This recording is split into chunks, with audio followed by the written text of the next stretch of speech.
여러분 안녕하십니까? 백운기입니다.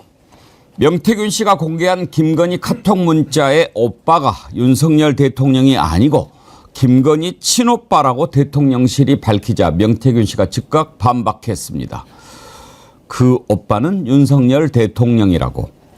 누가 봐도 윤석열 대통령을 지칭하는 것으로 보이는데 대통령실은 왜 이렇게 급히 해명을 하고 나섰을까요? 그러면 국민들이 믿을 거라고 생각했을까요?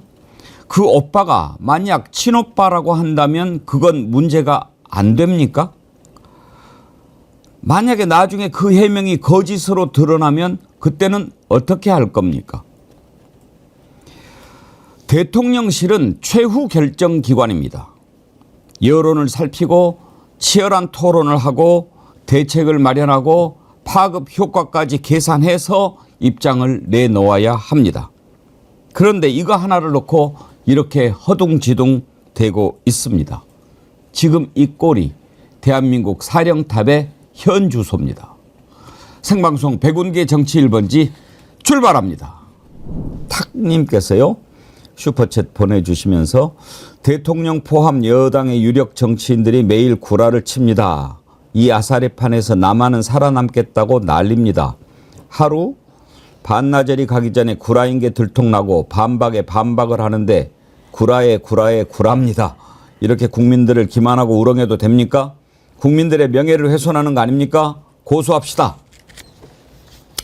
이게 고소할 사안이 되는지 오늘 법률가 두 분이 나오셨으니까 한번 여쭤보도록 하겠습니다. 장윤미 변호사님, 신인기호 정당 바로서기 대표님 어서 오십시오. 네, 안녕하세요. 장윤미 변호사님 이거 고소할 수 있나요? 네, 일단 제가 기사를 보느라고 말씀을 정확히 못 들어가지고 예. 대통령이 구라쳤다. 국민들을 괴롭혔다.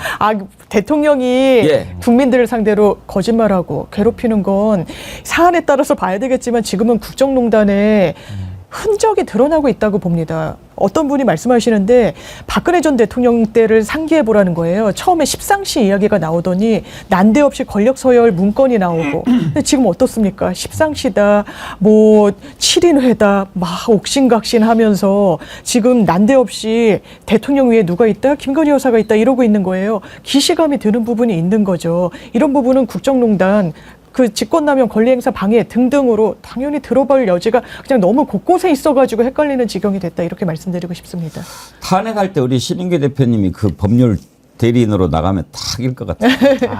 정말 너무 많은 분들이 지금 탄핵에 대해서 마음이 열리고 계신 것 같아요. 그 오늘도 보니까 조원 CNI가 한 여론조사를 보니까 예. 국민 10명 중에 6명이 이제 탄핵을 공식적으로 이제 의견을 밝히시더라고요. 그래서 전 이 여론이 60%까지 모으기도 굉장히 어렵거든요. 지난번에 우리가 탄핵 청원했을 때 140만 명이 순식간에 모이지 않습니까? 전 이제는 미완성의 탄핵이 아니라 이제는 완성형 탄핵으로 가기 때문에 국민들이 들고 일어나면 이거 도리가 없다. 그래서 전 이번에도 탄핵에 대해서 전 윤석열 대통령 어차피 태도 변화가 없다라고 보기 때문에 더 이상 촉구할 것도 없고 이제는 탄핵을 통해 가지고 저는 그 직을 빼앗는 것만이 이제 우리가 남은 과제인 것 같고요. 저도 거기에 열심히 하겠다는 말씀 드리고 오늘 조선일보 칼럼이 제목이 참 재밌습니다.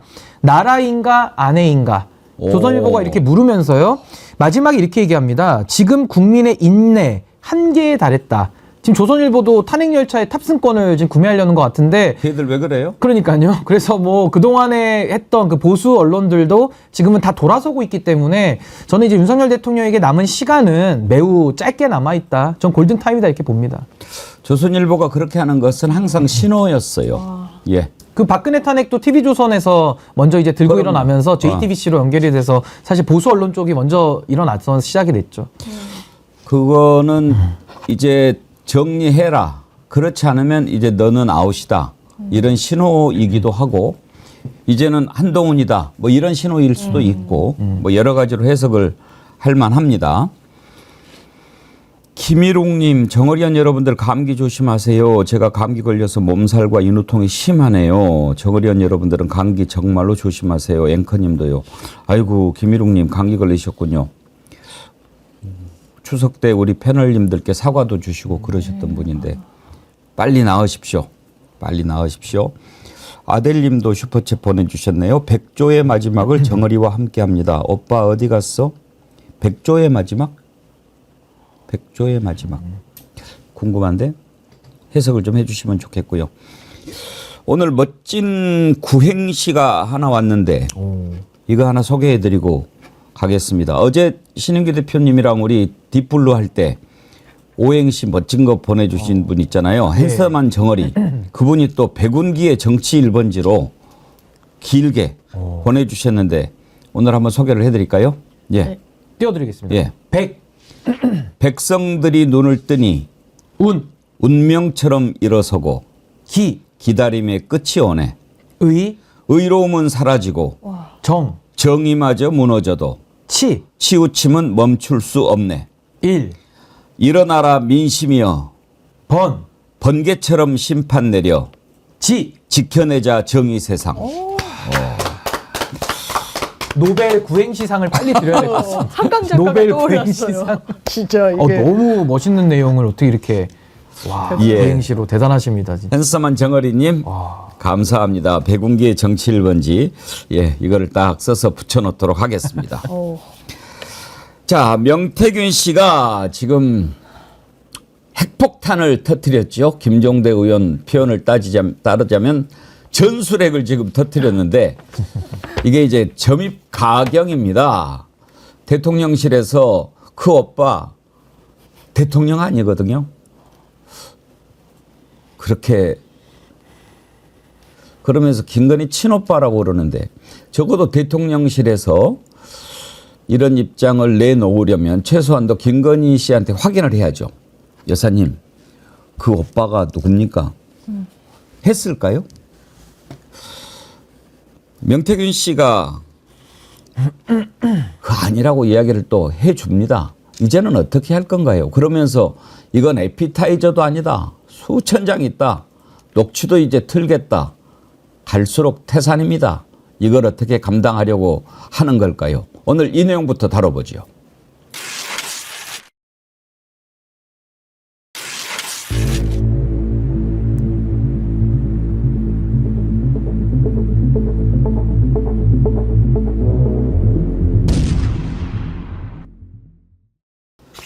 예. 어제 장유미 변호사님 CBS 한판 승부 출연하신 걸 제가 들었는데 네. 거기에 명태균 씨 녹취한 거가 맞습니다. 나오더라고요. 예. 그 오빠에 대해서 이야기를 했죠. 그 오빠에 대해서는 제가 이제 제작진이랑 들어가기 전에 이야기를 나눴을 때, 근데 이 오빠가 이제 명태균 씨랑 여러 이야기를 하고 그건 이제 편집본으로 제가 알고 있는데 친오빠일 수도 있겠다라는 이야기를 하더라고요. 직접 그거를 담당했던 이제 제작진 분 중에 한 분은. 예. 그런데 왜냐하면 그 친오빠가 뭐 저도 들은 바가 있습니다만 정치권 안팎에서 되게 좀 나선다라는 이야기가 없지는 않았어요. 실제로 김건희 여사의 이 혈족인 오빠도. 근데 그 오빠라면 이 카톡 메시지에서요. 그건 그거대로 또 문제입니다. 무슨 권한이 있다고 왔다 갔다 하면서 명태균 씨는 어쨌든 뭐 인수위 전까지 대선 그 경선 과정에서 관여를 했는데 그 오빠가 관여했다고 해도 문제고요.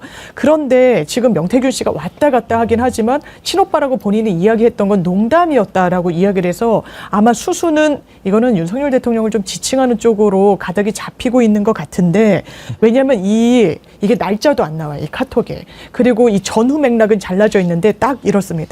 내일 준석이를 만나면 정확한 답이 나올 겁니다. 내일 연락 올리겠습니다. 준석이를 만나고 안 만나고의 주체는 윤석열 당시 후보로 보이는 부분이 있죠. 그런데 갑자기 오빠 얘기를 했을 땐 이 오빠가 누구겠습니까? 두 사람이 대화를 나누고 있던 중에 전제가 되는 인물은 윤석열 대통령으로 일단 보여요. 그렇기 때문에 이 오빠가 친오빠다라고 하는 건 이게 좀 가당차는 변명 아니냐라는 이야기가 나오고 있고 또 아까 백조의 마지막 노래 말씀 주신 분 계시잖아요. 예. 제가 예전에 아들이. 어디서 읽었던 기억도 나는데 찾아봤더니 백조는 평생 울지 않다가 죽기 전에 마지막 한 번 울고 죽는다라고 해서 이걸 백조의 마지막 노래라고 비유한다고 하더라고요. 그래요? 네. 오.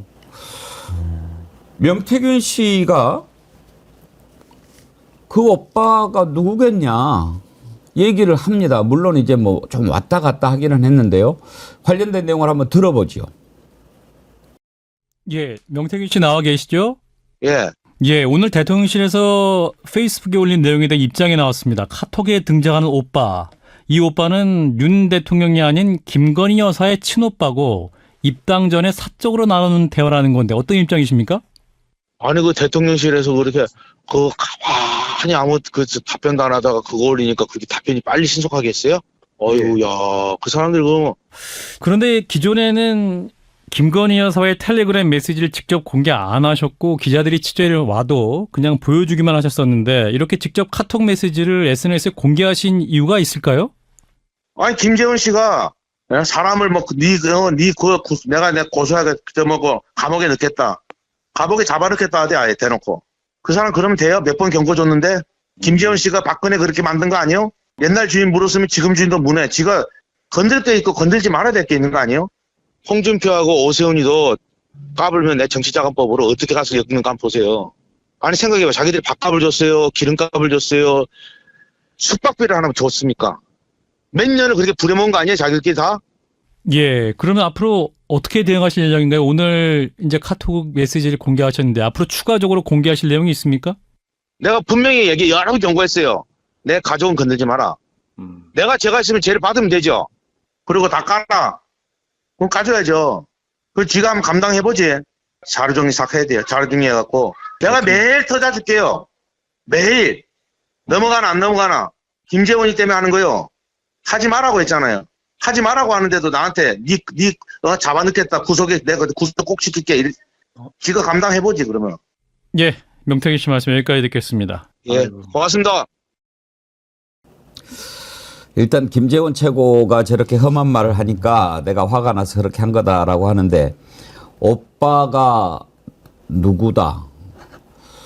신은규 대표님, 대통령실이 왜 그렇게 급하게 오빠는 윤석열 대통령이 아니고 친오빠다 이렇게 얘기를 했을까요?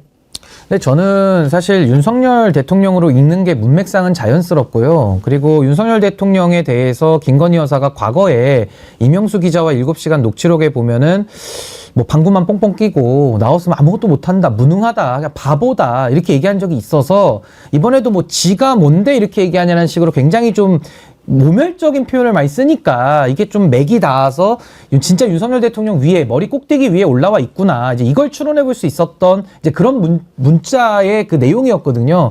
근데 만약에 저는 김건희 씨 대통령실의 해명이 진짜라면은 이건 일이 더 커지는 일입니다. 예. 결국에는 이 국정 개입과 후보 시절부터 여러 가지 의사결정에 김건희 씨의 친오빠가 껴 있었다?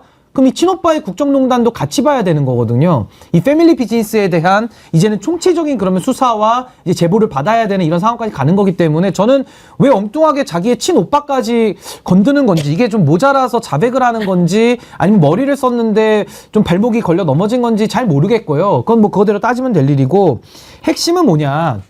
결국 공천 개입을 우리가 따지고 있는데요. 김건희 씨 해명에 따라서 사적 대화까지 명태균 씨와 할 정도로 친밀한 사이였다라면은 그럼 공천 개입의 가능성은 더 높아지거든요. 그러니까 이렇게 이해하면 될 것 같고요. 저는 지금 명태균 씨의 저 인터뷰를 들으면서 어떤 생각을 했냐면요. 머리 좋아 보이잖아요. 근데 저는 사람이 머리가 좋아도 입체적으로 사고할 수는 없습니다. 저도 아무리 눈이 좋아도 전방은 제가 시력으로 볼 수 있어요. 제 뒤까지는 못 보거든요. 이게 사람의 한계입니다. 그러니까 명태균 씨도 머리가 좋아가지고 자기가 다 이기는 것처럼 저렇게 아주 그 과도한 자신감에 공개 협박까지 하잖아요. 범죄 혐의자가. 근데 문제는 뭐냐면요. 즉 국민의힘 안에 내전이 노출된 거거든요. 그러니까 소위 말하는 그림자 명태균이 본체로 드러난 겁니다. 드러나서 싸우고 있는 거예요. 그럼 저거는 사실상 본질은 내전이죠. 근데 내전을 지금 물밑에서 그림자로 하는 게 아니라 본체를 들여다 놓고 가정에서 일어나는 싸움을 문 열어놓고 온 동네방네에서 지금 하고 있는 거거든요. 그럼 어떻게 되느냐? 본인들은 내전에 꽂혀 있으니까 상대방 정만 보입니다. 그러니까 지금 명태균 씨 입장에서는 김재원만 보이고 홍준표만 보이는 거예요. 근데 바깥에서 보면 어떻게 보이죠? 다 똑같은 공범들끼리 서로의 범죄를 자백하고 있는 이걸 바로 죄수의 딜레마라고 합니다. 그러니까 죄수의 딜레마가 그동안에는 뚜껑이 닫혀가지고 꽉 닫혀 있었어요. 진실이 베일에 가려져 있었는데 지금은 동네방네 창피한 줄도 모르고 같이 나쁜 짓 한 놈들끼리 나와가지고 서로 제가 더 잘못했어요. 제가 더 잘못했어요. 이거 원래 검찰 조사실에서도 이렇게는 안 하거든요. 서로 자신의 범죄 형량이 높아지니까. 근데 이분들은 거의 지금 이성이 마비돼가지고 내전을 갖다가 공개 싸움, 생중계식으로 하고 있다. 뭐 저는 그냥 솔직히 인간적으로 말씀드리자면 참담한데 그냥 더 했으면 좋겠어요. 그냥 더 해서 더 나와가지고 이참에 뭐 제가 쓴 책의 제목이라 인용하기가 그렇습니다만은 보수의 종말로 가는 확실히 가는 그 열차 위에 타 있는 거 아닌가. 저는 그 끝은 탄핵이라고 봅니다. 만약에 대통령실 해명대로 김건희 친오빠라고 칩시다. 장유미 변호사님. 그러면 문제 안 되나요? 더 크게 큰 문제된다고 문제. 생각합니다. 왜냐하면 친오빠가 뭘 그렇게 할 수 있는 권한이 있습니까? 지금 이 문자 맥락과 관련해서 이런 이야기도 나와요. 이게 입당 전인데 같이 논의를 하는 과정에서 왜냐하면 윤석열 대통령이 처음에는 국민의힘 입당을 굉장히 꺼렸다라는 거죠. 왜냐하면 그건 녹취로도 확인이 돼요. 정신 못 차린 사람들 내가 민주당 못 가니까 간 거지 내가 좋아서 간 줄 아냐 뭐 이러는데 그런 이야기를 하다가 그 오빠도 그 아마 논의의 한 축이었었을 수 있나 봐요. 그런데 그 뒤에도 오빠의 그림자가 아른거리고 심지어 대통령실의 해명이 그 오빠라는 거예요. 친오빠. 지금 김건희 여사도 그럴 권한은 없는 거예요. 그러니까 비선이다, 십상시다, 한남동 라인이다, 뭐다. 지금 대격도를 한동훈 대표랑 하고 있는 거잖아요. 그런데 거기서 더 어이없이 이건 사실 친오빠다? 이거는 어쩌자는 건지. 이 정부는 제대로 확인하고 답변할 능력이 일단 없구나. 이게 어떤 파장과 어떤 후폭풍을 가져올지에 대해서도 별달리 헤아릴 수 있는 의지와 능력이 없구나를 그냥 여실히 보여준다라는 생각이 들고 누가 그러더라고요. 명태균 같은 사람한테 제일 건들지 말아야 될 게 뭔 줄 아냐. 자존심이라는 거예요. 왜냐하면 자존심밖에 가진 게 없거든요. 그런데 김재원 최고 뭐라 그랬습니까? 어디서 이 듣보잡이, 이 사기꾼이 반드시 깜빵 보낸다. 구속하겠다. 어떻게 나오겠습니까? 김재원 최고위원은 잃을 게 많은 사람이에요. 정치적으로. 명태균은 잃을 게 없는 사람입니다. 이 부분과 관련해서 대격돌이 일어났는데 지금 그러니까 명태균 씨는 나는 물귀신 작전도 불사하겠다고 지금 들은 녹취에서 나오는 거예요. 오세훈, 홍준표, 나 감당할 수 있겠어? 너네 정치자금법 위반 소지가 다분해. 나를 몇 년씩 차비 하나 안 주면서 부려먹었잖아. 내가 폭로하면 국민의힘 감당 가능해라고 처음에는 그 부분이 윤석열 대통령과 김건희 여사 그 부분을 직격하다가 김재원 최고로 갔다가 지금 홍준표, 오세훈 이게 너무 전선이 넓어지고 있는데 이미 이거는 정말 임계점에 다다랐다 이렇게 판단됩니다. 그러니까 저는요 지금 왜 대통령실이 저렇게 빠르게 입장을 엉뚱하게 냈을까? 그러니까 장유미 변호사님 말씀대로 윤석열 대통령이라고 읽혀요. 근데 그렇게 했다가는 이제 본인의 상황론에 빠지다 보니까 다급하게 친오빠가 있으니까 잘됐다 친오빠라고 하자. 저게 진실일 수도 있고 덮어씌울 수도 있지만은 진실이면은 또 문제가 됩니다. 그러면 패밀리 비즈니스로 김건희만 비선인 줄 알았더니 또 오빠는 무슨 일을 한 거야? 그렇기 때문에 그렇게 김건희 여사가 의지한다라고 말하는 명태균한테 사과까지 하면서 쩔쩔매네. 도대체 오빠가 무슨 잘못을 한 거지? 그럼 그 국정농단이 또 궁금해지잖아요. 그러니까 이런 식으로 이거는 확전 형태로 가기 때문에 대통령을 지킬 것이냐, 김건희가 살 것이냐 하면서 이제 오빠가 좀 뒤늦게 참전이 됐다고 보는데 여기서 우리가 알 수 있는 거는 대통령실의 조급함이죠. 지금 너무 조급한 겁니다. 그러니까 아무 말이나 막 갖다 하고 있는데 우리가 조급할 때 그 3번 생각하고 한 번 말을 하잖아요. 한두 번 더 생각을 했었어야 된다는 생각이 좀 들고 또 하나는 거짓말로 첫 단추를 잘못 끼면 어떻게 됩니까? 우리가 와이셔츠 맬 때도 첫 단추를 맞는 구멍에 깨야 옷을 바르게 입지 첫 단추를 여기 4번째 구멍에다 매면요. 그 다음 단추부터는 다 거짓으로 맬 수밖에 없어요. 그럼 단추 풀러야 됩니다. 그러니까 저는 김건희 여사나 대통령실이 첫 해명부터 그러니까 김종인과 이준석이 소개해줬다라고 잘못 해명을 하다 보니까 꼬여가지고 계속 거짓의 거짓으로 이제는 거짓의 대잔치가 돼야 되는데 안철수 의원도 거짓말하다가 깨졌죠. 김종인 위원장 거짓말하다 깨졌죠. 정치인들 지금 줄줄이 깨지고 있거든요. 이제는 대통령실이 저는 깨질 차례라고 보고요. 저는 지금 김재원 최고위원에 대해서 조금 평가가 다른데 김재원 최고위원이 물론 명태균 씨를 긁은 건 있습니다만은 전 이게 아까 내전의 관점에서 보는 게 아니라 외부의 관점, 국민의 관점에서 보면은 김재원의 말은요. 민심을 대변하고 있어요. 아니 어디 진짜 정치권의 진짜 비선 중에 비선이 국정농단을 해? 깜빵에 천호도 모자르죠, 사실은. 그 최순실이 들어가 있지 않습니까? 최순실 관점에서 보면은 명태균은 용납받을 수가 없는 중대범죄 혐의자예요. 저는 김재원 최고위원이 그동안 살면서 솔직히 밥값도 못했다고 저는 생각하는 사람인데 이번에 최근에는 저는 밥값하고 있다고 보거든요. 그러니까 명태균을 더 자극해서 하는 건 그 내전의 문제인 거고 외부 정말 국익의 관점, 애국의 관점, 국민의 관점에서 봤을 때는 이거 지금 뭐 하고 있냐. 전 김재원 최고위원이 지금 하고 있는 발언들은 전 잘하고 있다고 봅니다. 더 진실을 밝혀야죠. 어제 우리가 실시간으로 중계하다시피 소개를 했는데 명태균 씨가 오빠 카톡을 공개한 지 거의 뭐 1시간도 안 돼서 대통령실 입장을 내놨을 거예요. 네. 그걸 그렇게 급하게 내놓아야 될 이유가 있는지 정말 이해가 안 가더라고요. 창피하니까요. 여기서 이렇게 이야기를 하잖아요. 철없이 떠드는 우리 오빠 용서해 주세요. 아니 그래도 대선에 나오겠다는 사람이 부인한테 철없이 떠든다. 무식하면 원래 그렇다. 이런 이야기를 듣는다라고 했을 때 그게 윤석열 대통령을 지칭하는 제일 가까이에서 그 몇 명과 면모를 잘할 수 있는 배우자가 하는 말이라는 부분이 퍼지면 얼마나 또 창피스럽고 곤혹스럽고 그렇습니까? 그걸 막아야겠다라고 생각한 아이디어가 이제 오빠라는 건데, 친오빠, 진짜 오빠다. 아, 여기서. 그래서 제가 보수 뭐 유튜버에서 그런 이야기를 하는 거예요. 여사의 모든 말을 다 뜯어봐도 윤석열 대통령을 오빠라고 지칭한 적이 없다라는 거예요.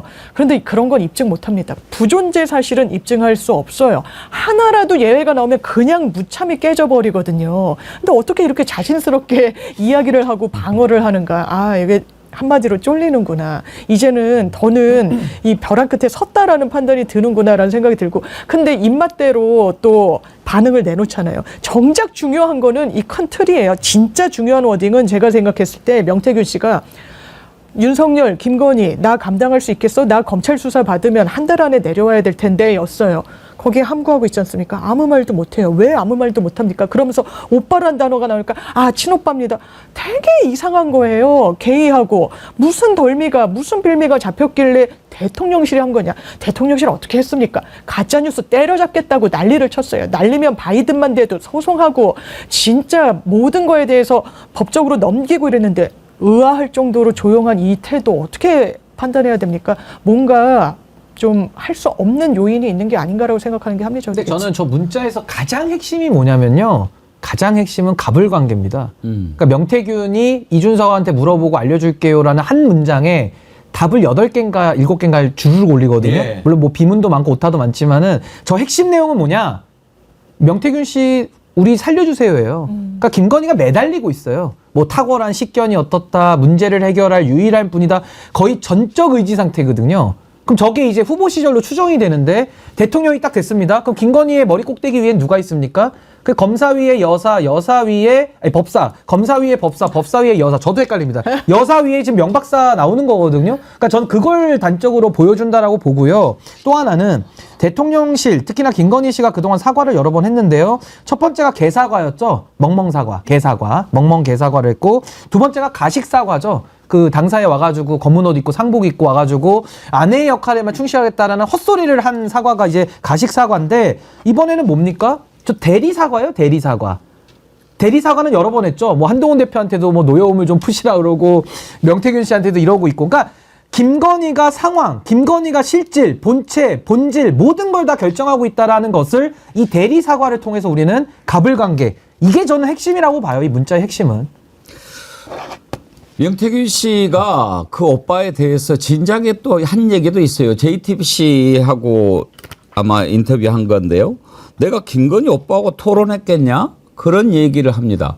그 내용을 한번 들어볼 텐데요. 지금 동시 접속 2만 1,000명을 넘었습니다. 감사드리는데, 그런데 지금 좋아요는 10,000명도 안 돼요. 좋아요 꼭 눌러주시기 바랍니다. 명태균 씨 한번 발언을 들어보시죠. 나는 그 김건희 오빠라는 사람을 처음 봤을 때 그 사람이 무슨 정치적인 내용을 몰라요. 김건희 여사의 오빠라는 사람이 가질 수 있는 정보가 어디까지 됐어요? 내가 그 김건희 오빠하고 토론했겠냐? 의논했겠냐? 내가 그 문자 메시지부터 해서 그 다음에 사진, 그 다음에 녹취 순서대로 나 쫙 가줄게. 너네들 완전 사람 잘못 봤어. 잘못 건드렸어. 그거죠. 완전 그거죠. 네. 그리고 이게 오빠라는 한 단어만 나와도 이렇게 폭발력이 큰데 지금 그 다음 예고하고 있잖아요. 지금 문자도 우왕좌왕하는 대통령실의 이 광경을 목도하고 있는데 그 다음 사진 까겠다는 겁니다. 사진이 없을까요? 사진은 또 얼마나 있을까요? 본인이 아크로비스타 대통령의 사저에 가서 낮잠까지 잤다고 하는 사람인데요. 그러면 사진이 공개됐을 때 그 폭발력은 또 감당 가능하겠습니까? 마지막은 녹취입니다. 녹취. 이 사람은 모든 걸 지우지 않았어요. 심지어 휴대전화 4대를 본인이 사비로, 포렌식 비용도 저희가 사적으로 맡기면 그 비용이 좀 상당하거든요. 다 맡겨놔서 다 갖고 있다는 겁니다. 녹취가 나오면 어떻게 감당하겠습니까? 그 녹취의 상대방은 추정하건대 김건희 여사일 가능성이 매우 많죠. 뭐 다른 인사들도 당연히 있을 것으로 보입니다. 그리고 저는 이 사람의 말 당연히 살과 뼈를 분리해가지고 판단해야 된다라고 생각하는데 한 30분 분량 인터뷰를 한 걸 다 들어봤어요. 그때 제가 받은 인상은 완전 가공의 날조의 왜곡의 이야기를 하고 있진 않다라는 겁니다. 왜냐하면 자기가 모르는 건 모른다고 정확하게 이야기를 하거든요. 이를테면 내가 대선을 처음 치러봐서 경선 과정에는 관여를 하고 그 이후에도 내가 역할할 수 있는 부분이 있을 거라고 생각했는데 본선 가니까 당이 치르더라. 당이 백업을 해서 내 여지가 없어서 내 역할이 거기까지였다. 난 그걸 몰랐다. 대선을 처음 겪어서. 이런 말 그냥 지어낼 수가 없어요. 이를테면 또 나경원 의원에 대해서는 이렇게 평가를 합니다. 그 사람은, 그 정치인은 제사보다 제사밥에 관심이 많더라. 왜냐하면 여러 직이 있을 때마다 지원을 했지만 다 낙마했잖아요. 그래서 조은희 의원을 그 당시에 저도 이 이야기를 들으니까 환기가 되더라고요. 딱 몇몇 포인트를 짚어줬다는 거예요. 토론에 가서 나경원 의원과 대적하기 위해서는 이를테면 재개발, 재건축 이슈에 대해서 뭐를 짚고 했을 때 그 토론에서 완전히 본인이 이길 수 있을 것이다. 그러니까 과거에 그게 회자됐던 기사가 많이 나왔었지라는 게 기시감이 다시 드는 거예요. 이 사람 완전히 날조하는 이야기하고 있지 않고 왜 날조, 거짓만 이야기한다면 여러 이 중진들이 이 전쟁에 참전을 하고 있는 거겠습니까? 이를테면 오세훈 시장도 4번을 울었다, 내 앞에서. 이렇게 이야기를 하죠. 구체적인 명칭을 갖고 이런 사실을 거짓말로 지어내기 어렵습니다. 그러니까 울지 않았다. 나 고소장 써놨다라고 하죠. 그러니까 명태균 씨 뭐라 그랬습니까? 맞다. 울지 않았다. 질질 짰다라고 이야기를 해요. 이게 지금 대한민국에서 대선 주자들, 미래 권력들을 감싸고 지금 돌아가는 광경입니다. 그러니까 저는요, 명태균 씨가 가진 힘을 우리가 확인을 해볼 수 있습니다. 그래서 공천 개입됐다고 보거든요. 그게 뭐냐? 지금 정치인들이 다 명태균 앞에서 명태균 주의보에 혼비백산해 있거든요. 횡설수설하면서 거짓이 다 드러나고 있거든요. 그리고 또 한 부류는 숨어버립니다.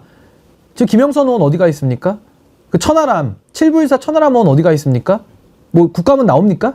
뭐 전혀 지금 여기에 아예 안 끼고 있어요. 그럼 또 한 부류가 있죠. 명태균의 입을 어떻게 막느냐. 마치 이거는 저는 이종섭 입틀막 방식으로 막는다고 보는 게 이준석 의원이죠.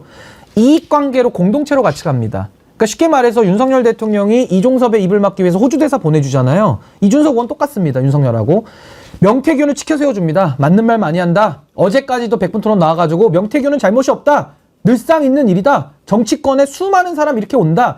평가절하 하거든요. 그러니까 제가 공천 개입 때도 이준석 의원 비판했던 이유가 누가 봐도 명백히 그때만 봐도 공천 개입 냄새가 나는데 냄새 안 난다. 이거 아니다. 오버하지 마라. 침착해라. 막 이랬거든요. 그러니까 지금도 명태균이 갖고 있는 DB, 명태균 캐비넷이 무서우니까 이준석 의원은 아예 머리를 수그려 버렸죠. 명태균한테. 그러니까 명태균이 뭐라 합니까? 이준석은 틀린 말 안 한다. 이준석 올려줘요. 또 이준석도 명태균 맞는 말만 한다. 그러니까 둘은 완전히 유착관계로 가버렸거든요. 그러니까 지금 명태균이 주는 시그널은 뭐냐면은 야, 천하람처럼 숨든지 이준석처럼 나한테 머리 수그려. 그럼 내가 봐줄게. 김재원 까불지 마. 너 자꾸 까불면 나 다 까는 수가 있어. 대통령실 까불지 마. 까불면 나 또 깔 거야. 협박당하고 있거든요. 그래서 저는 이게 보수의 종말로 가는 저는 길목인데 뭐 개혁신당도 이제 개혁 얘기 어디 가서 하면 좀 부끄럽지 않습니까? 뭐 신당 얘기하면은 부끄럽지 않아요? 김정인 위원장도. 그러니까 저는 이제 보수가 어떻게 되느냐. 이게 명태균이라는 이 사단이 그림자일 때는 관리가 가능했는데 이제 본체로 나왔단 말입니다. 서슴지 않고 언론과 교류를 하고 있어요. 그러면 물도 100도씨에 끓거든요. 99도씨까지는 관리가 가능한데 이제 100도씨로 물이 끓어버리면은 액체가 기체가 됩니다. 그래서 저는 이제는 임계점을 넘어버렸기 때문에 이거 보수에서 이거 수습도 안 됩니다. 여기 수습이 안 될 겁니다. 제가 볼 때는. 국민의힘 내부에서도 대통령실의 이런 해명에 대해서 참 답답하다 그런 입장을 내놓습니다. 김근식 국민의힘 송파병 당협위원장 발언을 한번 들어보시죠. 다음에 명태균 씨가 이제는 오빠란 단어가 안 나온 내용으로 다른 또 카톡을 공개하면 어떻게 대응할 겁니까? 저는 정말 지금 대통령실이 제대로 정상적으로 작동하고 있는지 정말 기가 막힐 지경인데요. 작동이 되고 있지 않아요. 제가 말씀드렸잖아요. 대통령실은 최후 결정기관이라니까요. 언젠가 한번 제가 그런 말씀을 드린 적이 있어요. 호텔에 그 대표를 이렇게 만나서 무슨 얘기를 하고 있는데 밖이 아주 시끄러웠어요. 그러니까 어떤 고객이 와서 막 컴플레인을 하는 거예요. 그런데 뭐 아주 소리가 막 크고 그러는데 그 소리가 안에서 다 들리는 거예요. 그래서 제가 이거 좀 사장님이 나가서 좀 얘기를 해야 되는 거 아니에요? 그랬더니 그 사장이 뭐라고 그러냐면 내가 나가면 최종이다. 그러니까 매니저가 있고 또 총지배인이 있고 이렇게 순서대로 해서 해결하고 하다가 마지막에 내가 나가서 해야지. 내가 해결을 한다고 나가버리면 그 밑에 사람들이 뭐하러 있느냐. 그 얘기예요. 아니 윤석열 그 앞에 더 스탑스 히어 이거 붙여놓으면 뭐 하냐고요. 그런데 이렇게 명태균 씨가 탁 하나 까놓고 하니까 아이고 놀래라. 우리 대통령을 바보래니. 그래가지고 그 1시간도 안 돼서 오빠가 그 윤석열이 아니라고 그렇게 하고 있으니 이게 어떻게 나라에 제대로 최종 결정을 하는 그런 기구라고 볼 수 있냐 이겁니다. 그러니까 저는 이 대통령실, 뭐 윤석열, 김건희 부부를 말하자면 일단 무지합니다. 그러니까 일단은 저는 머리가 매우 나쁜 거 아닌가라는 생각이 일단은 들고요. 더 심각한 문제는 이분들은 사악합니다. 왜 사악하냐? 그런 해명이 먹힐 거라고 생각하는 기저에는 뭐가 있냐면요. 국민들을 개돼지로 보고 있는 겁니다. 이 정도로 얘기해도 넘어갈 수 있을 거야. 우리는 그동안에도 많은 성공 사례들이 있어라는 아주 얄팍한 저는 술수라고 보거든요. 그러니까 저는 국민들을 얼마나 우습게 알면 이 작자들이 친오빠다라는 얘기를 합니까? 마치 디올백 사건에서도 뇌물을 뇌물이라고 부르지를 못하잖아요. 선물이니 뭐니 뭐 헛소리만 자꾸 하다가 결국 그게 뇌물이지 뭡니까? 수사도 못하고 끝나버렸거든요. 지금도 친오빠를 그 문자에 껴 맞춰가지고 오빠다, 친오빠다. 야, 이런 해명까지 한다는 것은 저는 정말 무지하고 무능하거나 뭐 김대남의 말을 빌리자면 꼴통이거나 아니면 정말 사악하다. 정말 국민 알기를 진짜 개돼지로 보는구나. 저도 지금 개돼지가 되는 것 같습니다. 그렇게 느껴져요. 국민들 입장에서는. 얼마나 국민 알기를 우습게 알면 이런 해명을 냅니까? 30분 만에. 저는 그 무능함과 사악함이 동시에 드러난 해명이다라고 보고요. 아까 말씀드린 대로 진실이 중요하지 않아요. 아, 윤석열이 무능하면 어떻고 친오빠가 무능하면 어떻습니까? 뭐로 해석을 하더라도 이 국정농단의 그림자는 걷어지지 않는다. 전 그게 핵심이라고 봅니다. 민주당에서는 그러면 김건희가 직접 얘기를 하면 될 거 아니냐 그렇게 얘기합니다. 박찬대 민주당 원내대표 발언을 들어보시죠. 그건 준비가 안 돼 있나요? 박찬대 원내대표도 오늘 최고위원회에서 김 여사가 오빠가 누군지 대통령실 말고 직접 답하라 이렇게 촉구를 했습니다. 그러면 믿겠네요. 언제쯤 도대체 이야기를 할 겁니까? 마포대교는 왜 갔습니까? 이런 거 있을 때 국민들이 궁금한데 얘기를 해야죠. 그러니까요. 그런데 말할 용기나 그리고 말한들 국민들이 믿을진 모르겠습니다. 벅스 스탑스 히얼 모든 최종 책임은 내가 진다. 말만 그렇게 하면 뭡니까? 이미 권위와 신뢰를 대통령실이 잃었습니다. 일반 사람도요. 5분 뒤에 들통날 거짓말은 하지 말란 말이 있어요. 얼마나 번번이 거짓말이 들통이 났습니까? 명태균 2번 경선 과정에서 만났다. 바로 깨졌죠. 이준석 대표가 새빨간 거짓말이라고 했습니다. 김종인 위원장도 아니라고 했어요. 그 뒤로 묵묵부답입니다. 이거 대통령이 해명할 수 없을 겁니다. 왜? 문자를 주고받은 건 김건희 여사니까요. 거기에 확인을 제대로 하지 않으면 말 못할 겁니다. 지금 명태균 씨가 진짜 많이 하는 말 중에 하나가 정진석 실장 지가 뭐라는데 라는 거예요. 왜냐하면 이걸 수습하는 국면에서 대통령 고위 관계자, 핵심 관계자는 대통령 비서실장을 이야기하니까요. 그런데 확인이 안 되는 겁니다. 그냥 주먹구구식으로 땜질식으로 이야기를 하는 거예요. 그렇게 해서는 대통령 이미 너무 가볍다. 참을 수 없는 존재의 가벼움을 그냥 만천하에 드러내고 있다. 이건 그냥 대통령실의 윤석열 개인의 문제가 아닙니다. 국민의 문제예요. 대통령의 어떤 이런 신뢰도 추락이 우리나라의 국격을 좀먹고 있어요. 우리나라의 국민들의 자존감을 갉아먹고 있습니다. 제가 너무 마음이 아팠던 게 스타트업 하시는 분이 저한테 전화를 하셔서 왜 이런 상황이 방송이 안 되는지 모르겠다고 하면서 계약이 잘 안 된다는 거예요. 해외 바이어들과. 너네 나라 되게 지금 위태롭잖아. 대통령 이슈가 우리나라에서도 타전되는데 너네 어떻게 될 줄 알고 그러면서 자기네들이 입금하는 걸 지연하는 하나의 근거로 이런다는 거예요. 대단히 자존감에 상처를 입고 몇 년 전에 강경과는 대단히 다르다는 겁니다. 동아일보는 어떤 칼럼을 썼습니까? 탄핵의 칼끝에선 언터처블 김건희 여사예요. 제목이요. 이 논설위원이 전화를 받았다는 거예요. 한덕수는 어떤 사람인가? 왜 묻습니까? 대통령 탄핵되면 우리 사업 계속 영위해야 되는데 능력이 있는 사람인지에 대한 검증이 필요하다. 지금 국민들이 진보 보수할 것 없이 이런 광경, 이런 이 지경까지 왔어요. 이제는 솔직해져야 됩니다. 그게 정답인데 이 정부 그럴 수 있을지 의문입니다. 근데 저는요, 여기서 지금 정진석 실장만 곤란한 게 아니라 또 한 명 곤란한 사람이 있습니다. 그게 김종인 위원장이거든요. 김종인 위원장은 지금 거짓말도 드러난 게 한두 개가 아닙니다. 그러니까 명태균하고 여행까지 간 사진까지 지금 돌아다니고 있을 뿐만 아니라 MBC 기자가 9월 30일 날 물어봅니다. 명태균이 달이 났습니까? 윤석열 대통령하고 사이에. 그랬더니 김종인 위원장이 헛소리라고 얘기를 해요. 예. 그러다가 열흘 만에 한겨레 단독 인터뷰에서 명태균이 전화를 김건희 여사한테 바꿔줬다라는 겁니다. 그게 달이 논 거 아닙니까? 그러니까 그걸 다 거짓말로 그동안 떼어오다 보니까 김종인 위원장도 지금 굉장히 난처한 처지가 됐고, 결과적으로 김종인 위원장은 명태균하고 손절을 했거든요. 그러니까 어떻게 됩니까? 명태균이 바로 상복 입으면서 정치적 아버지 돌아가셨다 그러거든요.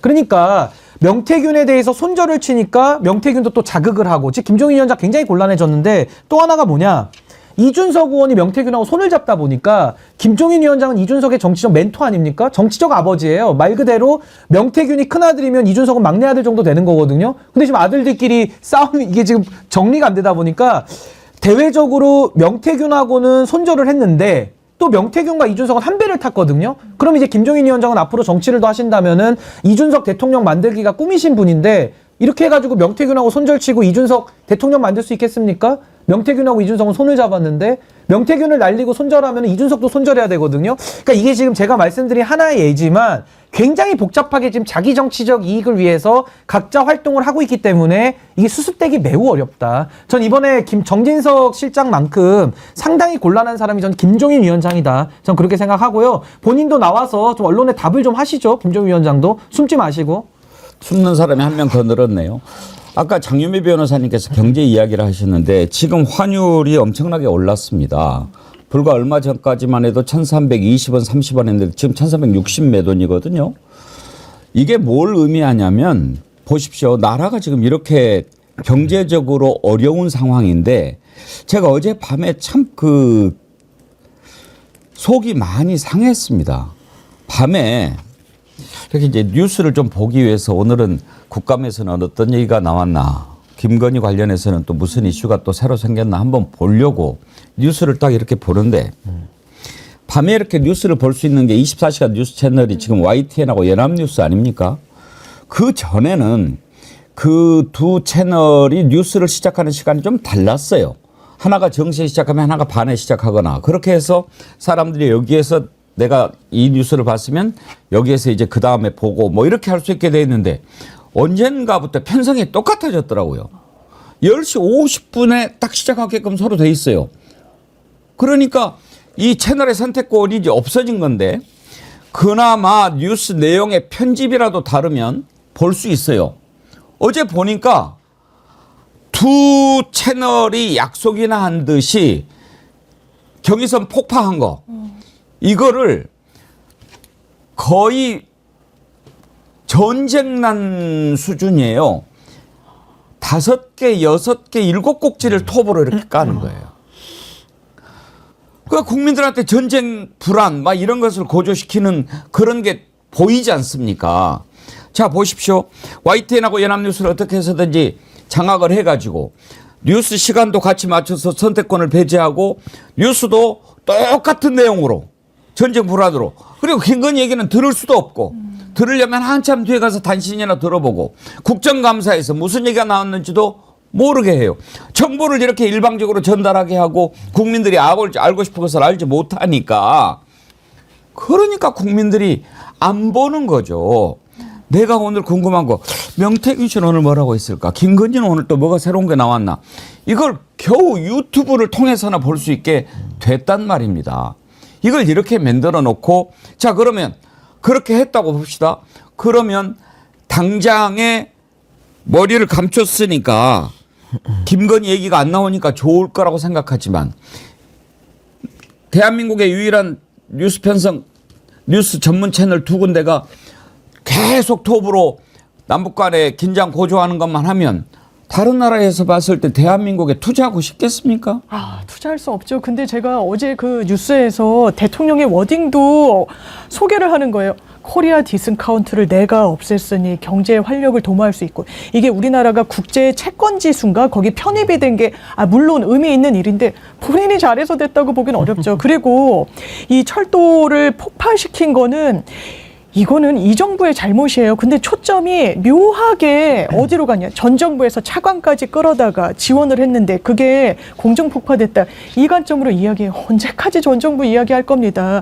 할 겁니까? 그리고 저는 이제 군수 선거가 강화도는 뭐 한 집 건너 한 집이 당원이라고 하니까요. 국민의힘.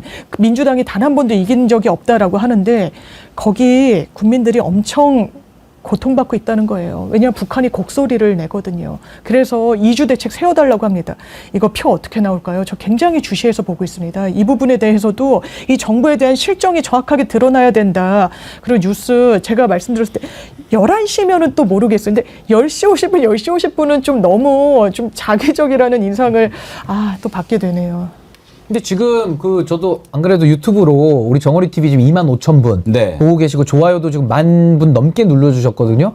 지금 연합뉴스랑 YTN 다 합쳐도요 정어리 TV 3분의 1도 못 미쳐요.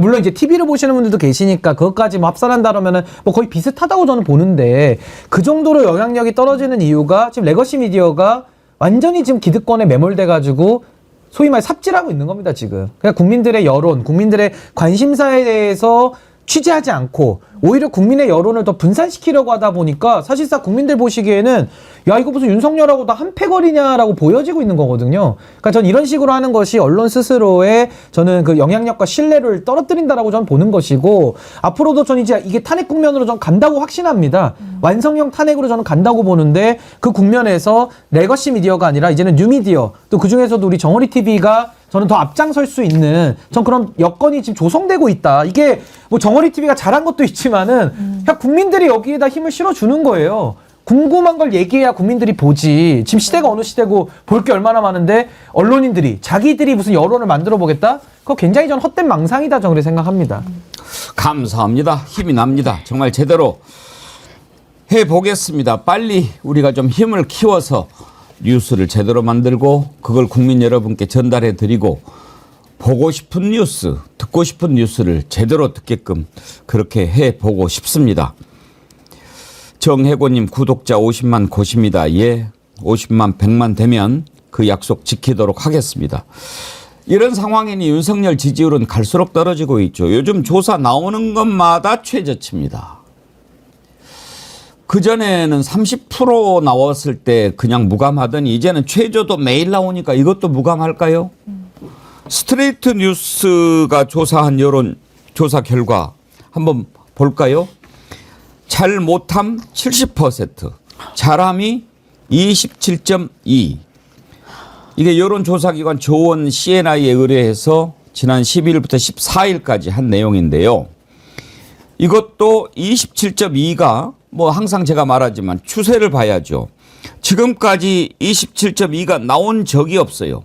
그런데 여기에서 또 최저를 기록했습니다. 뭐 요즘에 조사 나오는 것마다 최저입니다.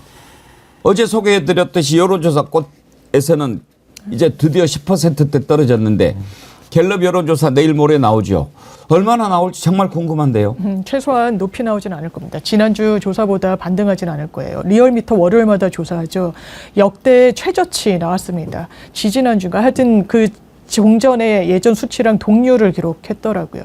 이 정부의 유일한 미덕이 너무 막을 게 많아서 사람들이 무감해졌다라는 거라고 평가하더라고요. 기대치도 없고 워낙 많은 이슈들 설명되지 않는 그런 기이한 이런 실정들이 쌓이고 쌓여서 사람들이 더 이상 평가할 의지조차 국민들이 놓아버렸다는 게 그나마 방어막이 된다라는 정보를 우리가 어떻게 해야 되겠습니까? 진짜 저는 이렇게 대통령제의 폐해를 많이 얘기할 때도 이게 잘 체감이 안 됐었어요. 어떤 폐해가 있지? 라고 생각을 했는데 대통령 한 사람이 이렇게 많은 부분을 허물어뜨릴 수 있구나. 경제는 경제대로. 부동산 값은 제대로 했나요? 제가 경향신문에서 봤더니 문재인 전 정부 부동산 때문에 정권 놓친 거 맞습니다. 그게 가장 큰 영향이었다고 진단이 돼요. 이 정부 들어서 더 올랐다는 거예요. 뭐라고 해명할 겁니까? 어떻게 대책 세우고 있습니까? 대책은 제대로 내놓은 적은 있습니까? 경제, 세수펑크 어떻게 하고 있습니까? 뭘로 메우고 있어요? 고등학교 무상교육 이 부분 99% 예산을 깎았다는 거 아닙니까? 이거 아이들한테 돈 받아가지고 교육 그래서 그 누구한테 세금 깎아주고 있습니까? 세수펑크가 난 가장 큰 원인은 보수 경제지에서도 당연하지만 법인세 인하 때문이라고 진단하고 있습니다. 근데 상속세, 증여세, 부자감세 하겠다고 하는 게 이 정부입니다. 뭐 한강 작가가 K문학을 해서 어쩌고 저쩌고 말할 자격이 있나요? 그러면서 더 퍼져야 된다. 과학에 대해서도 다른 분야에 대해서도 대한민국에 선도해야 된다. R&D 예산 그렇게 깎아놓고 할 말은 있습니까? 아, 경제, 사회 영역을 이렇게 망치는구나. 정치는 말할 것도 없습니다.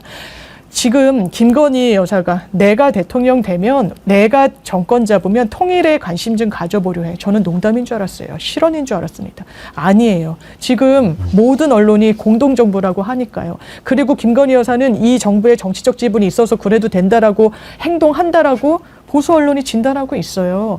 이거를 어떻게 설명할 겁니까? 아, 저는 그래서 윤석열 대통령의 지금까지 유일한 미덕은 헌법 체계도 이를테면 이 단임제를 뭔가 중임제로 바꿔야 되는 필요성이 있지 않느냐. 내지는 임기 단축 개헌 등에 대한 논의가 그냥 촉발된다는 거, 그런 문제의식을 던졌다는 거, 거기에 머물고 있는 것 같습니다. 그러니까 저는 이제 윤석열 대통령이 다른 대통령들과 가장 큰 차이는 제가 김건희 여사 호를 이제 삼적이라고 줬는데요. 그러니까 삼적이라는 게 예. 결국에는 주가 조작이라는 것은 시장 경제의 적이고요. 그리고 뇌물수수나 뇌물을 수사 방해하는 건 법치주의의 적이고요. 그다음 마지막으로 공천 개입 같은 건 민주주의의 적이거든요. 그러니까 이런 식으로 헌법을 파괴하고 있다. 게다가 박근혜 대통령 탄핵당했잖아요. 국민을 배신했다라는 이유로 헌법재판소에서 파면을 당했는데 윤석열 대통령은 박근혜 대통령보다 양심도 더 없는 것 같아요. 그러니까 무능과 위법 사항을 제가 찾지 하더라도 양심만 놓고 박근혜와 윤석열을 우리가 비교 평가해 본다 그러면은 박근혜보다 못한 것 같거든요.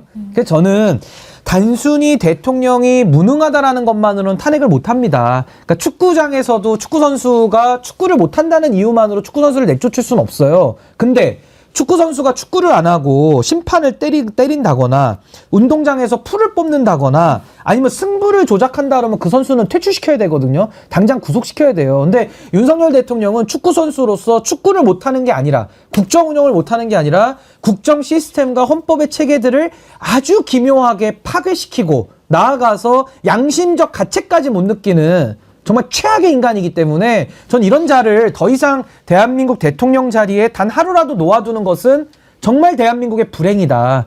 그러니까 이게 축구 선수가 축구 못하는 정도가 아니고요. 운동장을 풀을 뽑고 있습니다. 심판을 때리고 있어요. 그래서 저는 윤석열 대통령을 어떻게 끌어내리느냐가 이제 국민적 관심이고 전 그것이 뭐 조원 CNI나 여러 가지 여론조사를 통해서 지금도 드러나고 있고 전 앞으로도 그 수치는 더 올라갈 수밖에 없다. 당연한 수순이라고 저는 봅니다. 오늘 재보궐선거 있는 날이죠. 투표들 다 하셨습니까? 안 하신 분들은 꼭 투표하시기 바랍니다. 투표를 해야 바꿀 수 있습니다. 정신 차리게 할 수 있으니까요. 사전 투표들 많이 하셨을 텐데 오늘 투표하시길 바랍니다.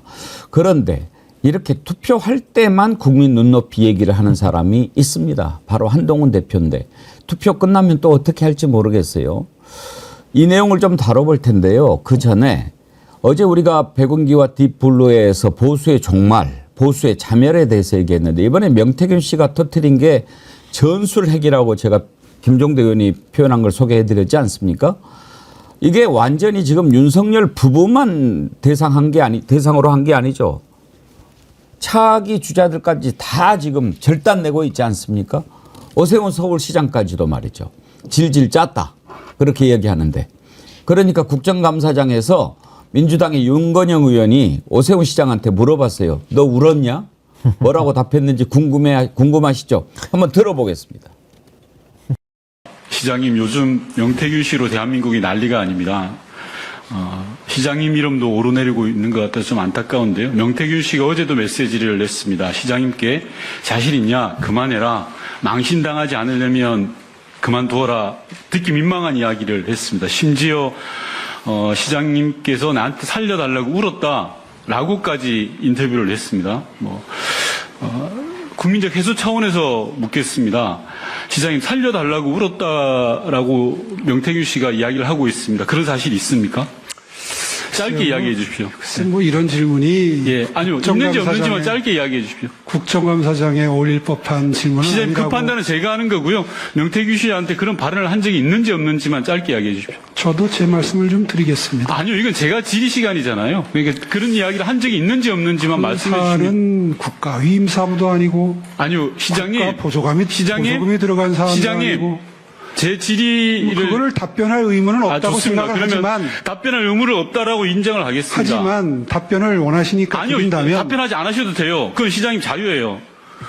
그리고 명태균 씨는 서울시장의 선거 단일화 과정에서 본인이 판을 짰다고 주장을 합니다. 이 부분에 대해서 동의 안 하시죠? 아유, 허무맹랑한 소리죠. 네.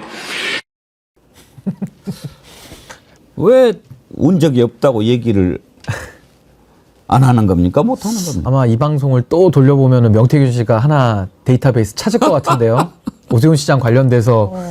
그래서 저는 뭐 오세훈 시장이 국정감사장 나와서 국민적 관심 사안 아닙니까? 뭐 국가 위임 사무도 아니고 뭐도 아니라고 저렇게 늘어놓지만은 아니 서울시장 그 자리에 간 거에 대한 근원을 묻고 있잖아요. 그럼 더 중요한 거 아닙니까? 어떻게 그 자리에 와 있냐를 지금 묻고 있는데 거기에 대해서 국민을 대신해서 물어보는 국회의원에게 저렇게 불성실한 답변을 한다는 것은 전 이번 논란에서 오세훈 시장 전 타격 가장 많이 입었다라고 보는데요. 아마 차기 주자로서도 더 이상 국민들에게 선택을 요구하기가 좀 매우 어려워 보인다. 그리고 뭐 울었는지 안 울었는지 우리는 알 수가 없죠. 근데 본인이 울었다 안 울었다 얘기를 하면 되는데 말을 빙빙 돌리잖아요. 근데 저거는 오세훈 시장만 저러는 게 아니라 이준석 의원도 그러고 또 천하람 의원은 숨어버렸고 항상 이렇게 비겁하게 도망가면서 자기들이 하고 싶은 말만 언론을 이용해서 하고 있기 때문에 전 이런 비겁한 태도까지도 국민들은 다 종합적으로 보고 계실 것이다. 정직하지 못합니다. 떳떳하지 못합니다. 제가 볼 때는. 자, 그러면 지금 이제 선거가 이렇게 있을 때마다 그런 얘기를 하는 한동훈 대표 한번 좀 살펴보지요. 과연 이번 선거가 끝난 뒤에 윤석열 만날까요? 만나서 그 얘기 할까요? 하면은 들어줄까요? 이 내용 한번 살펴보겠습니다.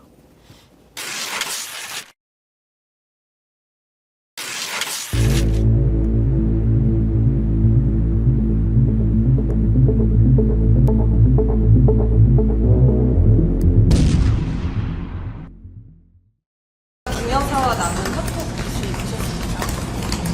그런 보도가 있는 걸 봤습니다.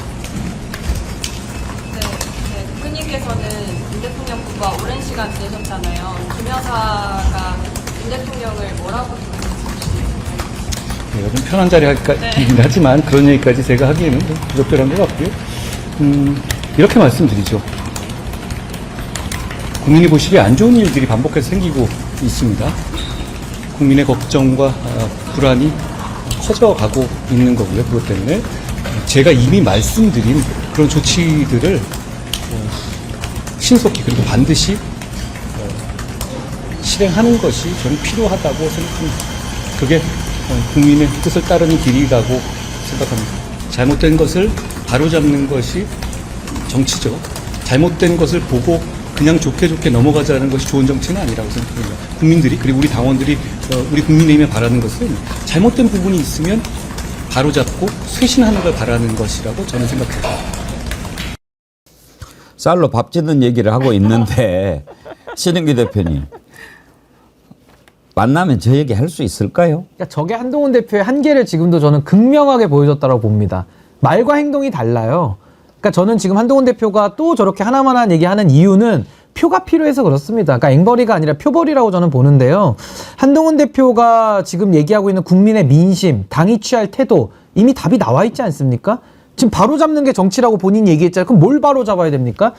바로잡겠다라는 말이 중요한 게 아니라 무엇을 바로잡아서 어떻게 바꾸겠다라는 내용까지 나와야 국민들이 이해를 하지 않겠습니까? 근데 한동훈 대표 지금 얘기하는 거 들어보면 뭐 인사교체, 뭐 대통령실에서 김건희 여사 활동 자제, 뭐 이 정도 얘기하는 것 같아요. 근데 국민들은 지금 뭘라고 얘기하고 있습니까? 바로잡으라는 게 특검 수용하라는 겁니다. 특검. 그리고 대통령에 대해서 관계를 바로잡게라고 한다면요. 대통령 출당시켜야죠. 출당시키는 게 바로잡는 거고 쇄신 아닙니까? 근데 그걸 못하잖아요. 근데 못하는데 그걸 할 것처럼 국민들 앞에서 또 쇼를 한다는 거죠. 이게 바로 한동훈식 정치, 이미지 정치, 앞과 뒤가 다른 정치, 말만 앞서는 표리부동한 정치. 전 이게 한동훈 대표의 한계라고 봅니다. 그 내공이 없잖아요. 대통령 면전에 가가지고 뭐 독대를 하든지 말든지 이제 국민들 관심도 없겠지만은 한다고 칩시다. 한동훈 대표가 좋아하는 고기 몇 점 먹고 오는 거 아닙니까? 가가지고 출당 얘기할 수 있어요? 가가지고 특검 얘기할 수 있어요? 저는 출당과 특검에 관한 얘기는 대통령 만나서 할 게 아니라 당내에서 하는 거예요.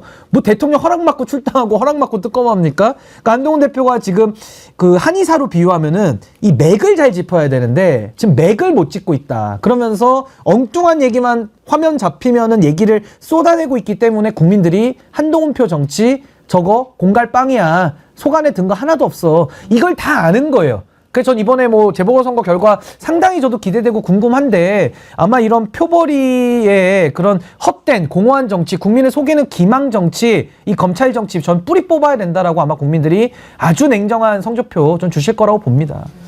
장은미 변호사님은 한동훈 대표가 저렇게 얘기할 수 있을 거라고 보십니까? 얘기할 못할 거라고 보고요. 얘기는 하더라도 이미 또 한 던진 메시지가 있으니까요. 윤석열 대통령이 수용하지 않을 겁니다. 오히려 되치기 당하는 분위기로 가고 있죠. 그리고 이런 상황은 한동훈 대표의 말에 왜 무게가 실리지 않느냐.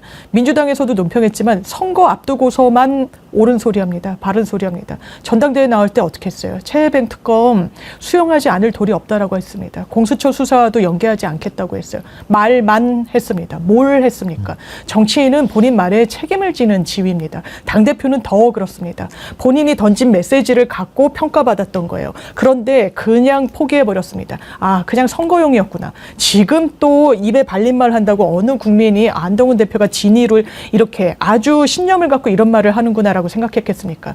그리고 한적조입니다. 한동훈의 적은 한동훈이에요. 본인이 과거에 어떻게 했습니까? 지금 김건희 여사 도이치모터스 검찰이 국민 눈높이에 맞는 결론 내려야 된다라고 하죠. 사실상 기소하라고 주문한 겁니다. 본인 법무부 장관일 때 어떻게 했습니까? 이 수사 뭉갰습니다. 그게 객관적인 팩트 아닌가요?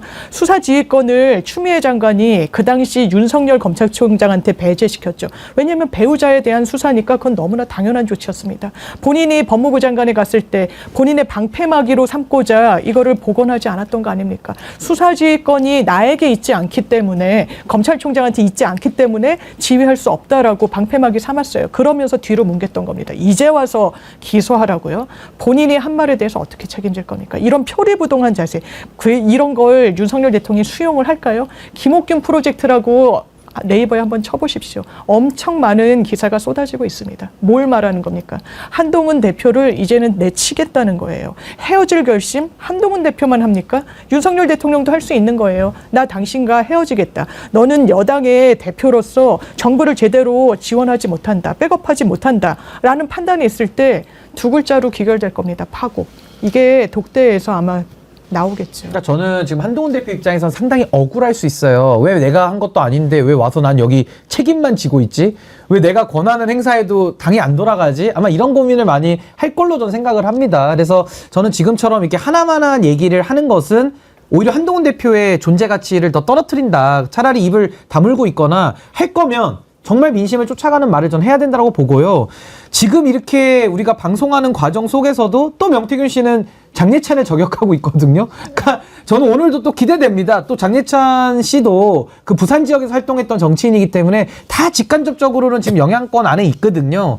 그러니까 오늘도 또 무슨 내용들이 또 쏟아져 나올지 이 보수의 종말은 이제는 변수가 아니라 전 상수다. 전 그렇게 생각합니다. 그러지 않아도 방금 7분 전에 명태균 씨가 장해찬한테 경고를 날리는 글을 올렸습니다.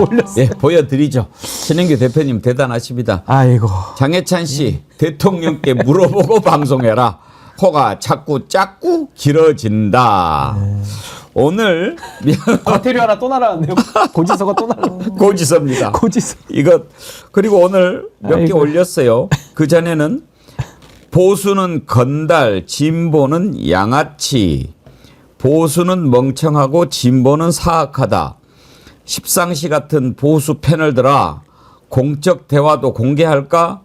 멍청한 놈들 피야 구별도 못하냐? 그러니까 이제 보수 쪽에 있는 패널들이 자신을 공격하는데 야 임마 나는 지금 보수인데 왜 나를 공격해라고 하면서 이제 장해찬 너도 까불면 바로 간다. 지금 그렇게 공갈 치는 거죠. 또 아침에 하나 올린 게 있지 않나요? 김재원 최고한테. 김재원 최고한테도 올린 게 있죠. 네, 이렇게 지금 3개 올렸는데 예. 아 정말 한번 봅시다. 아니 저는요 아까 뭐 보수는 멍청하고 진보는 사악하다 보수 패널들 뭐 좀 얘기 좀 해봐라 이러는데 저도 보수 출신이거든요. 저는 명태균 씨한테 딱 한 말씀 드리고 싶은 게 좀 거울을 보세요. 거울을 지금 본인이 어떤 처지고 어떤 상황인지 그걸 모릅니까? 알면서 이러는 거예요. 그러니까 거울을 보고 본인이 지금 본인을 다스려야지 지금 무슨 보수가 멍청하고 진보는 사악하다 이런 말 할 때입니까? 거기다 명태균 씨가 엊그제는 또 이런 얘기 했어요. 내가 사기쳐서 얻은 게 도대체 뭐냐? 막 이렇게 억울함을 호소하거든요. 본인이 사기쳐가지고 공천권을 따냈잖아요. 그게 공천 개입입니다. 김영선 의원 월급에서 반띵 가져간 거 없습니까? 월급 가져갔잖아요. 절반씩. 근데 뭔 자기는 얻은 게 없다라는 식으로 마치 피해자 코스프레를 이렇게 하는 게 정말 국민들 보시기에 너무 추잡하다. 이 보수라는 이 덩어리 자체가. 그래서 전 한동훈 대표가 이거 수습할 방책도 없고요. 또 내용도 잘 모를 거예요. 저야 뭐 보수 진영에서 그래도 2, 3년 활동을 했으니까 뭐 주워들은 거라도 있어가지고 내용을 좀 보지만은 한동훈 대표 그동안 법무부 장관하고 대선 때 솔직히 무슨 역할 했습니까? 뭐 선거 유세나 해봤어요? 마이크 자꾸 연설이나 해봤습니까? 아무것도 안 했거든요. 그러니까 저는 한동훈 대표가 지금 이 상황을 정리할 능력이 근원적으로 없다. 전 그렇게 생각합니다. 오늘 2부에서는요. 지금 김건희 관련해서 영화를 만든 분이 있어요. 올해 가장 기대가 되는 영화입니다. 영화 제목이 퍼스트 레이디인데요. 여기에 지금 줄리도 등장한다고 그러는데 이 퍼스트 레이디 영화를 만드신 분들을 만나보려고 합니다. 어떤 내용일지 참 궁금한데 올해의 영화는 퍼스트 레이디, 올해의 책은 보수의 종말 아니겠습니까? 예, 여러분들 2부도 기대를 해 주시고요. 1부 마치기 전에 꼭 한 말씀 드려야겠습니다. 아까 거미줄 최정한님께서 우리 애청자시죠? 우리가 이 정권의 무도함을 막 이렇게 비판을 하고 있는데 많이 끌어오르셨나 봐요. 내가 이놈들을 그냥 안 두겠다. 서울 올라가서 내가 분신이라도 하겠다. 이런 글을 올리셨는데 제가 일부러 소개를 안 해드렸어요. 그런 걸 또 격동시킬까 봐. 그랬는데 거미줄 최정환님의 부인께서 급히 글을 올려주셨어요. 소개를 좀 해드릴까요?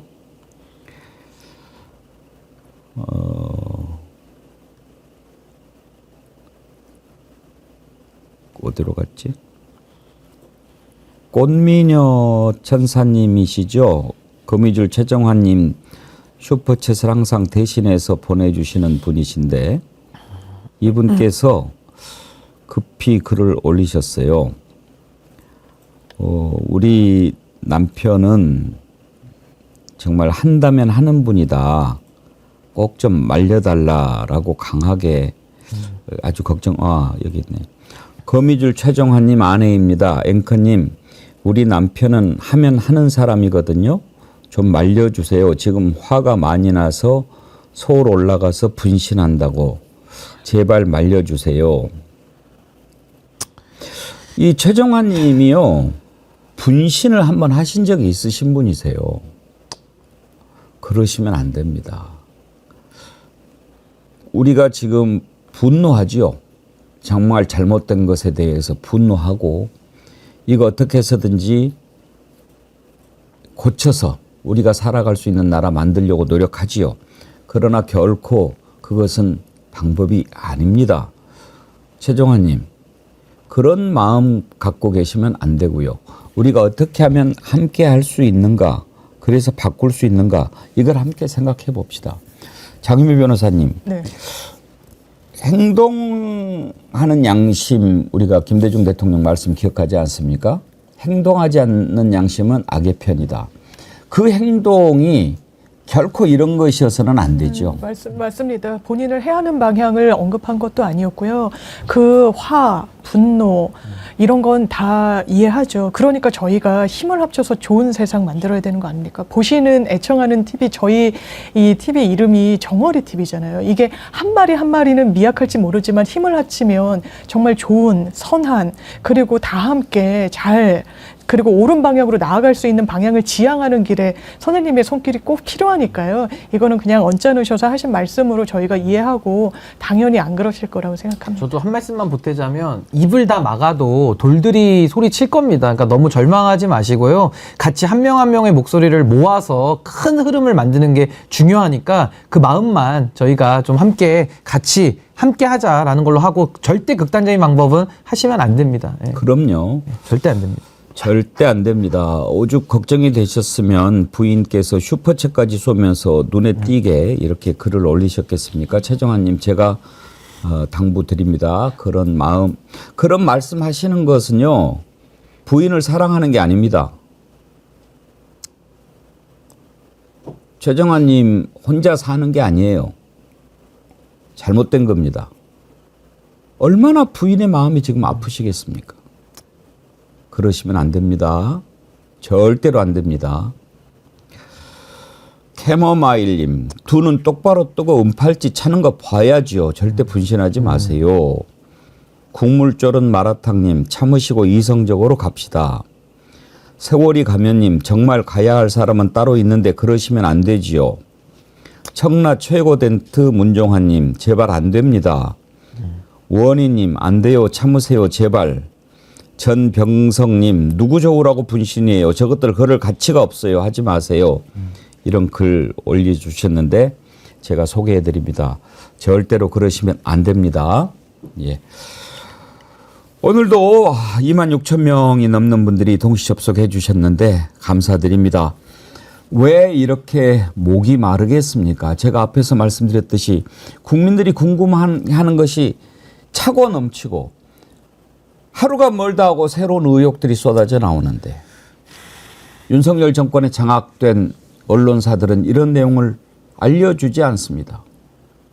언젠가부터 시간도 함께 맞춰가지고 서로 짠 듯이 편성하고 편집까지도 마치 서로 입을 맞춘 듯 똑같이 합니다.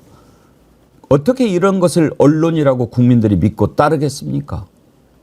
지금 국민들이 알아야 할, 그리고 정말 이런 것을 만약에 몰랐더라면 어땠을까? 이 무도한 권력이 저질렀던 이런 비리들을 우리가 어떻게 알게 됐습니까? 레거시 미디어가 하나라도 보도한 거 있습니까? 심지어 보도한 것을 따라가기라도 합니까? 서울의 소리, 뉴스토마토, 또 뭡니까? 여러 가지 우리가 지금 기자들 만나고 있지 않습니까? 그런 기자들이 그야말로 위험을 무릅쓰고 취재한 것. 그래서 우리가 알게 되지 않습니까? 정말 나쁜 정권입니다. 정말 못된 대통령입니다. 자격이 없습니다. 빨리 정리해야 됩니다. 왜? 우리가 살아야 하니까. 어떤 짓을 저지를지 모르는 자들입니다. 남북 간의 긴장을 왜 이렇게 고조시킵니까? 전쟁, 나도 좋다고 이야기하는 새끼가 어떤 새끼입니까? 대통령이 국가 인재 개발원장으로 심어놓은 그 자식 아닙니까? 그런 자들하고 무슨 나라를 운영합니까? 보수도 아닙니다.